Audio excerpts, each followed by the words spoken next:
Bon, allez-y les filles, ça va? Bon, le nounours vous dit bonjour. Hein. Bonjour les filles, bonjour, ça. Mais vous êtes équipés comme en hiver, là. Vous croyez qu'il va pleuvoir? Non. Il pleut déjà. Il pleut déjà? Aïe, aïe, aïe, aïe, aïe. Bon, allez, Métus. Tout le monde est monté derrière? Ouais, c'est bon. Et ben voilà, c'est parti. Allez. Allez. Qu'est-ce que vous faites avec nous? Qu'est-ce qu'on fait? Ouais. Nous, on fait de la musique. Lui, il fait de l'accordéon. Et il habite pas très loin d'ici. Puis moi, je joue de la guitare, puis je chante. Voilà. Qu'est-ce que vous avez chanté? C'est des chansons basques. Tu connais? Aucune. Eh ben, c'est des chansons traditionnelles, c'est des chansons que chantent les gens ici. Gitarra txartxo badenik nere laguna, horrela ibiltzen da artista euskalduna.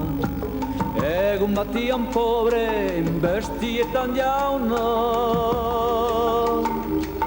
Kantatzen pasatzen denik beti eguna, kantatzen pasatzen denik beti eguna.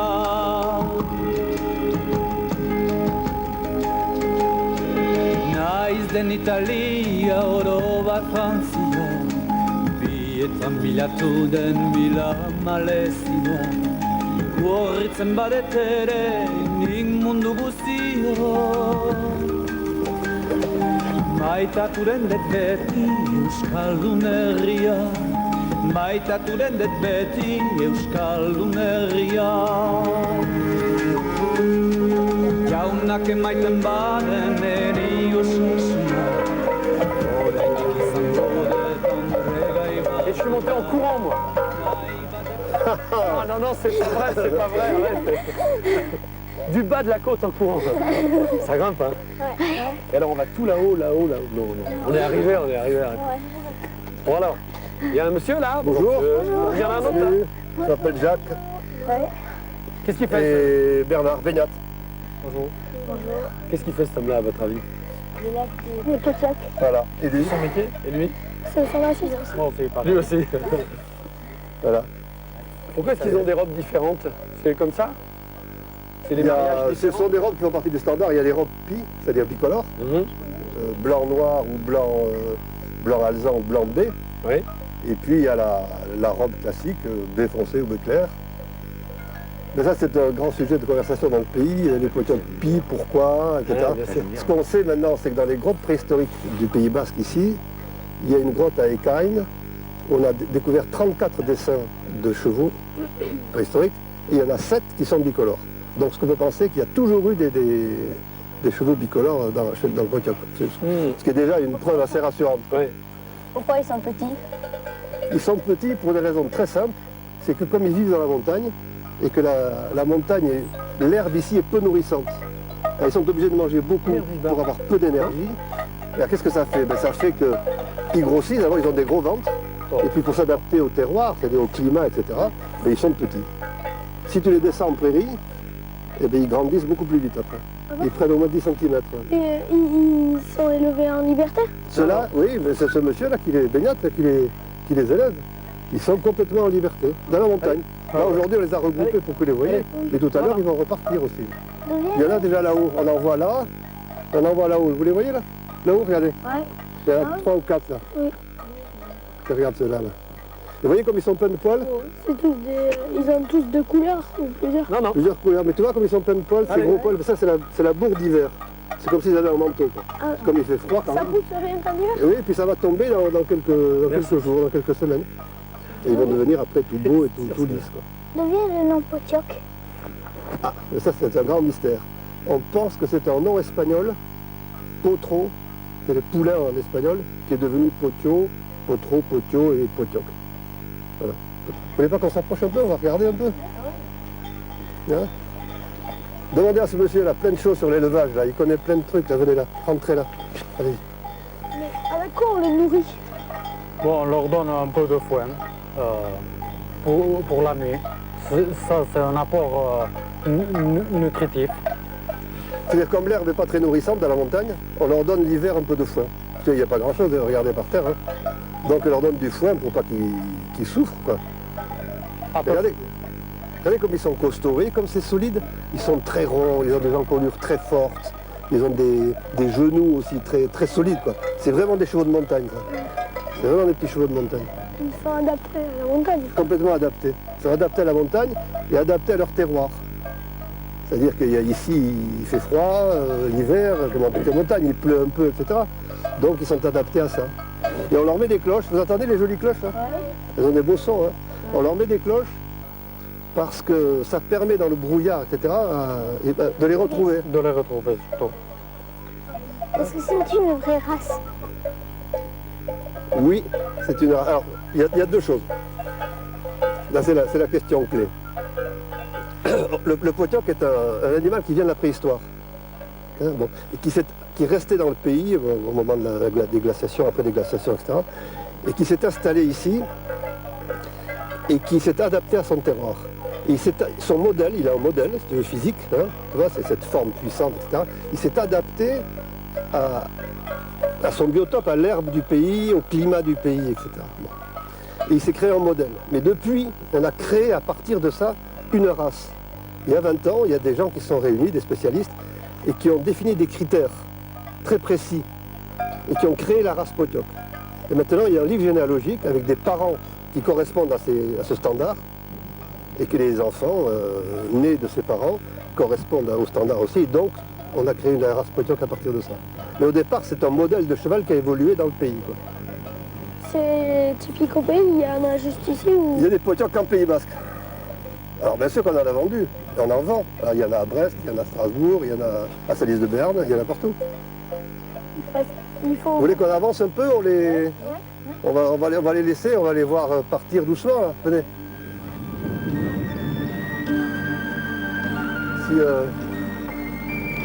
Si on se met par là, comme ça, ils vont sortir. Là.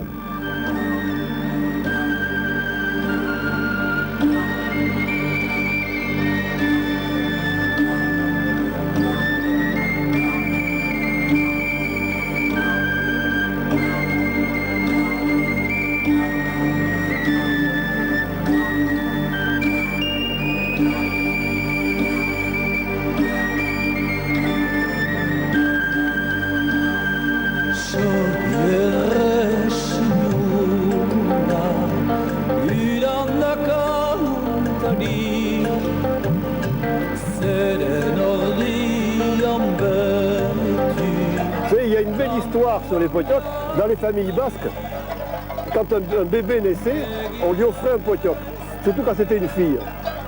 Et quand elle grandissait comme ça, le troupeau grandissait en même temps qu'elle, et quand elle arrivait en âge de se marier, eh bien, elle avait 20 ou 25 potiocs, ça lui faisait une dot. Tu vois, ça lui faisait un beau cadeau. Quoi. Ah ouais, c'était... Hein? Et puis il y a autre chose aussi, c'est que ces potiocs, vous voyez comme ils sont en montagne, regardez comme ils cavalent dans la montagne. Oui. Et bien, on s'en servait beaucoup avant pour la contrebande. C'était l'animal du contrebandier. C'est lui qui portait les charges et tout ça. Ah ouais. Et maintenant, bon, comme il n'y a plus de contrebande avec l'Europe, On les eh ben, on élève les potiocs pour le plaisir. Hein, c'est ça. Mais, Ouais, eh ben, il c'est n'y a ça. plus de contrebande maintenant. Hein, c'est fini.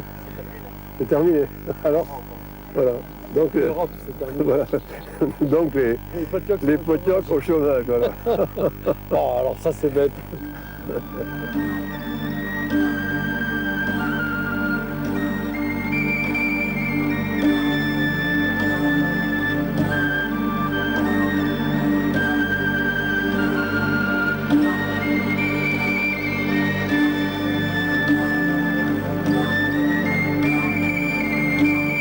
Mais en fait, c'était des chevaux qui avaient rétréci au lavage. Ceux-là, là Parce qu'ils sont pas très grands. Et ça, pour la montagne, c'est mieux. Imagine un grand bonhomme de 2 mètres de haut dans la montagne. C'est vachement difficile pour lui de se déplacer, tu vois. Alors qu'un tout petit, c'est mieux. Donc la nature, en fait, les animaux s'adaptent à leur environnement. Les petits chevaux comme ça, c'est super. En tout cas, ils doivent être vachement bien dans la montagne. Neure Andreonada, auzoan ala diote, erositako prezio erositako eta, erositako prezioetan pozikan salduko nuke. Lai, lai, lai, lai, lai, lai, lai, lai,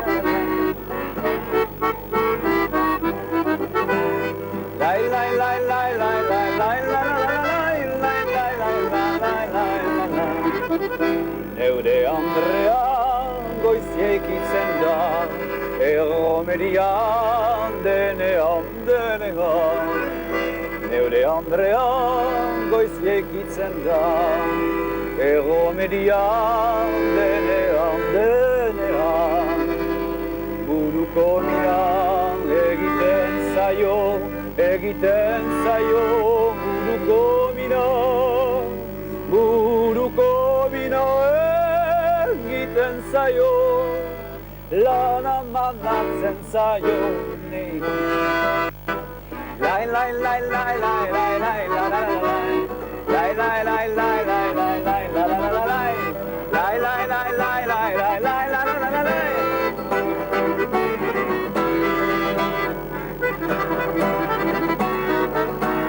Lai, lai, lai, lai, lai, lai, lai, la, la, la, la, la. Lai, lai, lai, la, la, la, lai, la, la, la, la, lai, lai, lai, la. À vous.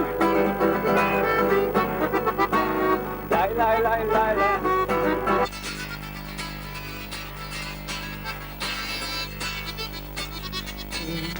Lai, lai, lai, lai, lai, lai, lai, la, la, la, la, lai.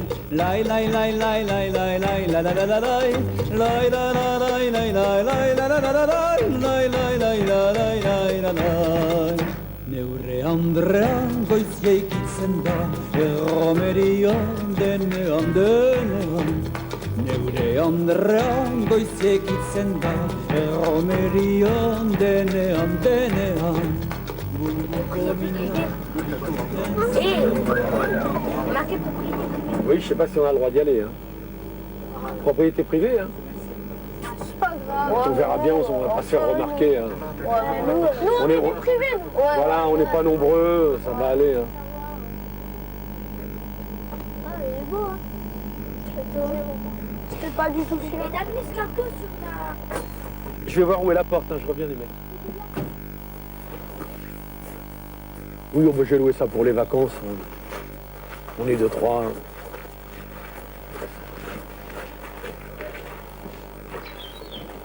C'est quoi, on dirait La Belle et la Bête?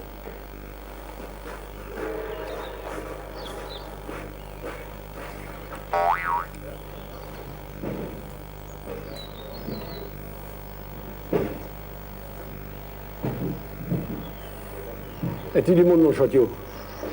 Y'a personne.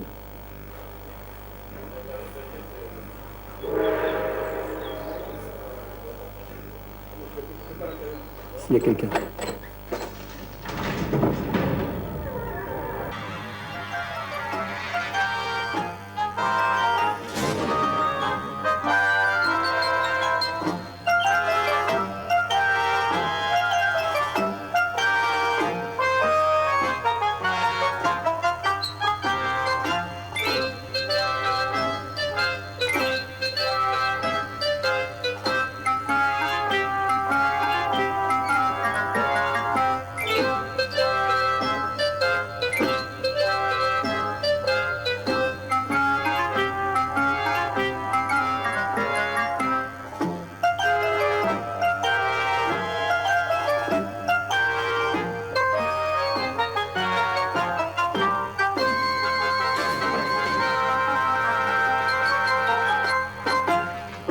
Ah, vous êtes là? J'étais avec un monsieur qui m'expliquait tout l'intérieur du château. Bonjour monsieur, pardon. Bonjour. Excusez-moi.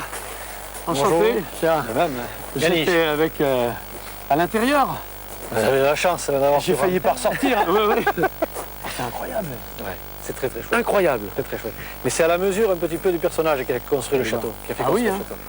Tout à fait. Antoine Dabadie. Vous n'en avez pas entendu parler jamais d'Antoine Dabadie? Eh bien, rien qu'en faisant le tour, peut-être déjà on pourrait se faire une idée un petit peu de qui c'était ce personnage.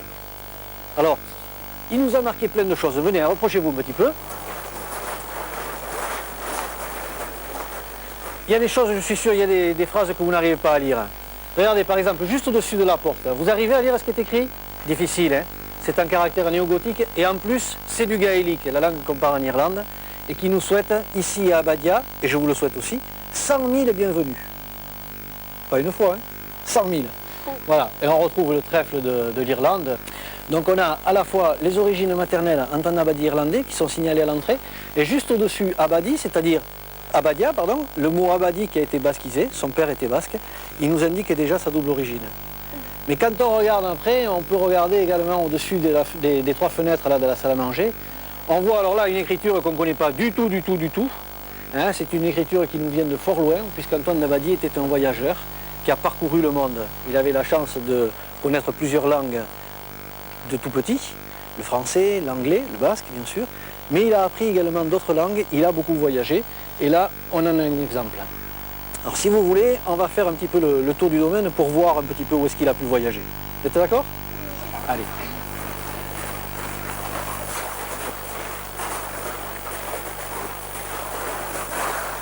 Pourquoi il est célèbre? Pourquoi il est célèbre? Eh bien ça on va le découvrir dans tout en faisant le tour. Oh, il n'est pas célèbre qu'ici, il a été célèbre au niveau français. Il est tombé dans l'oubli un petit peu, mais on va pouvoir mieux le connaître maintenant, le reconnaître à nouveau, puisqu'il est né en 1810, au début du siècle dernier, et il est né tout à fait à la fin du siècle dernier, en 1897. Et 1897, eh bien on va fêter, ou du moins on va célébrer cette année, le centenaire de sa mort. Voilà. Et il y a tout un tas de festivités qui vont se dérouler cette année pour célébrer son centenaire. En plus, son château il était bien placé puisqu'on voyait la mer. Ah, son château était bien placé, oui, tout à fait. Alors tout à l'heure, on va aller se promener sur les falaises là-bas et on se rend compte qu'ici, eh bien, on a un paysage qui est très irlandais également. Anton d'Abadie nous a laissé un immense jeu de piste, un immense rébus pour nous résumer sa vie. Alors où est-ce qu'il a voyagé? Par exemple, regardez, tiens, on a de drôles d'animaux ici. Et on en a un qui monte là sur les murs du château, regardez, qu'est-ce que c'est là? Un cobra, bon, un serpent d'origine africaine. Il a passé 12 ans de sa vie en Éthiopie. Ça vous fait penser à quel type de château, un château comme celui-là? Un château fort un peu, un château fort, voilà, avec les créneaux. Mais derrière les créneaux, normalement, on devrait avoir un chemin de ronde. Un chemin de ronde, c'est fait pour faire le tour du château. Et là, vous voyez qu'on ne peut pas faire le tour du château parce qu'il y a des parties crénelées, des parties qui ne le sont pas. Donc ça ne fonctionne pas. Pas de chemin de ronde. On a une grande tour, le grand donjon. Mais dans le château fort, normalement, c'est la salle des gardes, c'est les réserves et puis l'appartement pour le roi. Là, on a un escalier qui va distribuer toute la maison. Donc on a un château qui s'amuse comme ça à ressembler à un château fort, mais qui est en fait beaucoup plus récent puisqu'il est du 19e siècle. Et d'ailleurs, il suffit pour l'illustrer de regarder le nombre de fenêtres dans un château fort. S'il y avait eu autant de fenêtres, ça aurait été passablement dangereux. Hein. Facile à attaquer. Très facile à attaquer.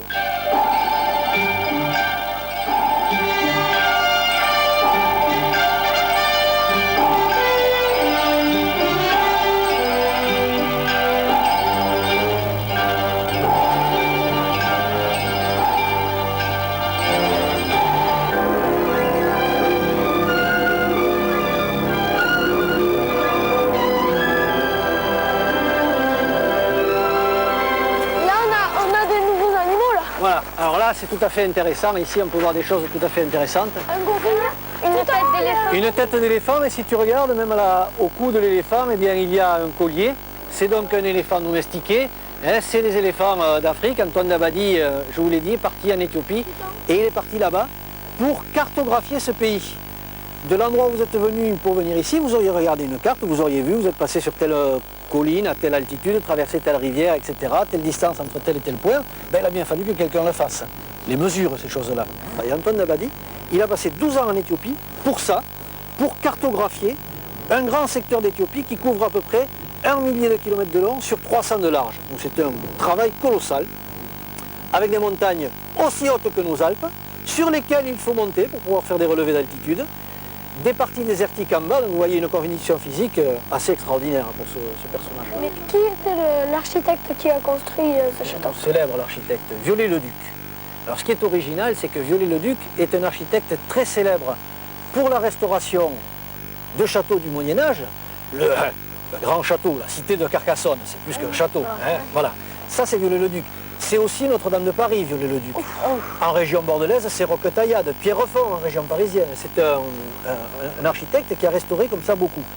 Ici, ce qui est intéressant, c'est qu'il n'a pas restauré, il a créé. Voilà. Et ça, c'est une œuvre très originale de la part d'Antoine Dabadie, de Viollet-le-Duc. Il y en a un autre, Eh bien voilà, alors l'autre, que fait-il, celui-là, d'après vous? il observe le ciel. Il observe le ciel. Antoine Dabadie, encore un autre volet, est un astronome. Et en fait, derrière, d'ailleurs, on l'aperçoit par la porte qui vient de s'entrouvrir un petit peu, on aperçoit la lunette méridienne. Ouais. Ah, c'est pas un grand télescope, hein, c'est une lunette méridienne qui travaille seulement sur cet axe, nord-sud, pour faire quoi? Elle va se baisser la lunette là. Ah, elle va se baisser la lunette un petit peu. Quelqu'un derrière. Pour Faut faire regarder quoi? le ciel. Pourquoi est-ce qu'elle ne se promène que sur cet axe nord-sud? Eh bien parce qu'elle aussi, elle va cartographier le ciel. Antoine Dabadie était un cartographe au sol, mais également un cartographe du ciel. Vous voyez qu'un personnage à la vie bien remplie. Ouais.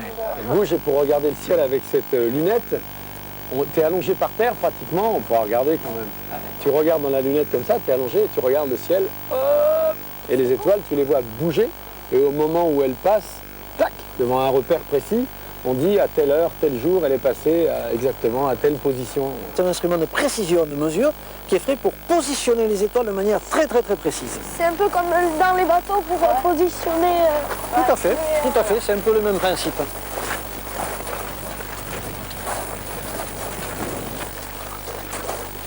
Alors ici, tiens, on parlait de l'architecture du château fort, et un autre élément amusant de l'architecture du château fort. La cheminée. Eh bien la cheminée, mais dans le château fort, c'était pas la cheminée, ça. C'était la latrine. Et la latrine, vous ne savez pas ce que c'était? Eh bien, c'était les water au Moyen-Âge. Eh bien oui, il n'y avait pas le tout à l'égout.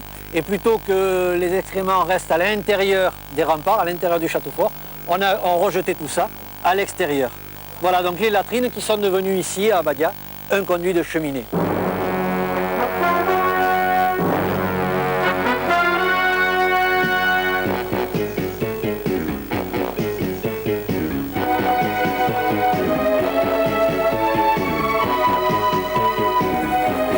Vous devez être très riche en culture.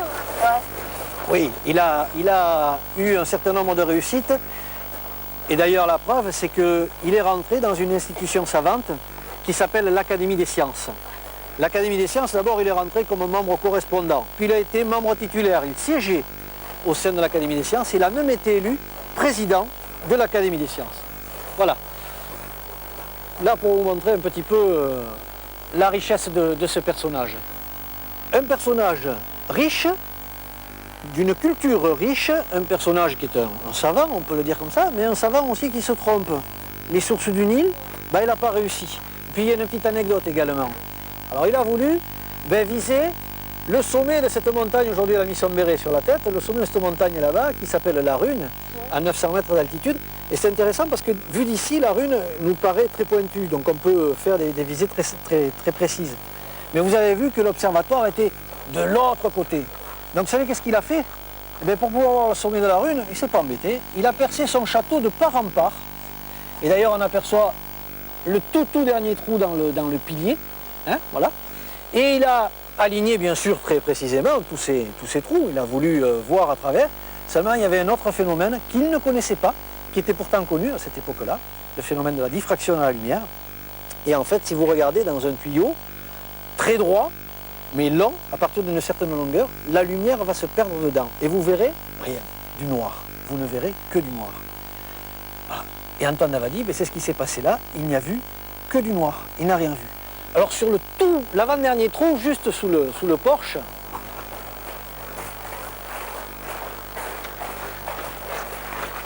qui a été bouché depuis, mais pas par Antoine Dabadie, vous le voyez, eh bien c'est encore difficile à lire parce que c'est toujours des caractères néogothiques, et puis en plus ici c'est du basque. Il y a marqué « Essi couchi, essi cachi ». Je n'ai pas vu, je n'ai pas appris. Antoine Dabadie s'est trompé. Il aurait pu reboucher ses trous et puis faire semblant, il ne s'est rien passé. Non, en fait, il a revendiqué son erreur. Il a dit, voilà, si je me suis trompé, je n'ai pas vu, je n'ai pas appris.